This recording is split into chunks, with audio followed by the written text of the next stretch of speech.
Day 8 of our journey from $100 to consistency.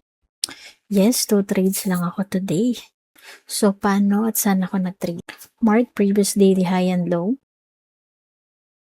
Step 2, switch to 15-minute time frame and plot the Darvas box.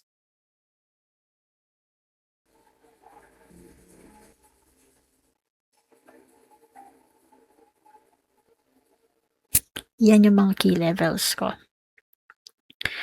And then, nung mag 9 a.m.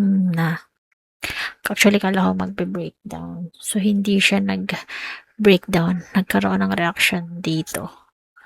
So, tignan natin sa 1-minute time frame.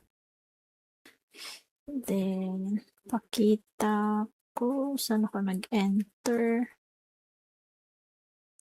So, nagkaroon ng reaction. May mga wick.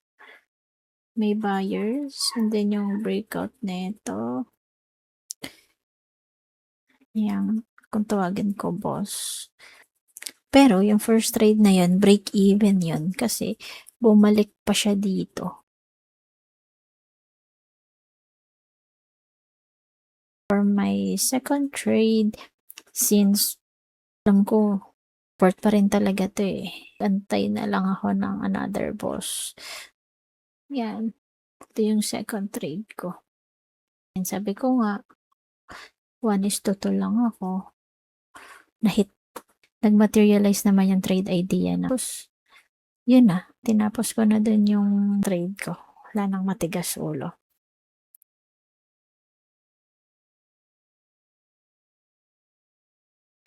Ito idagdag ko na bonus video lang. So, listen ko na to na nagmamaterialize talaga yung setup. Disiplina lang talaga yung kailangan. So, key level, DB50 support. Yan. Nag-bounce siya. So, paano papasukin? Switch to 15-minute. Kaso di ko na trade kasi okay na ako sa 1 trade eh.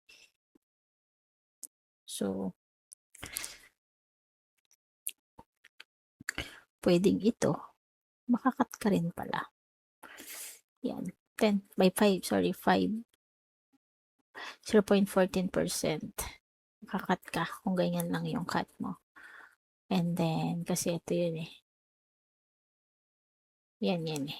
And, ngayon, kung let's say nag-double bottom ulit. Tapos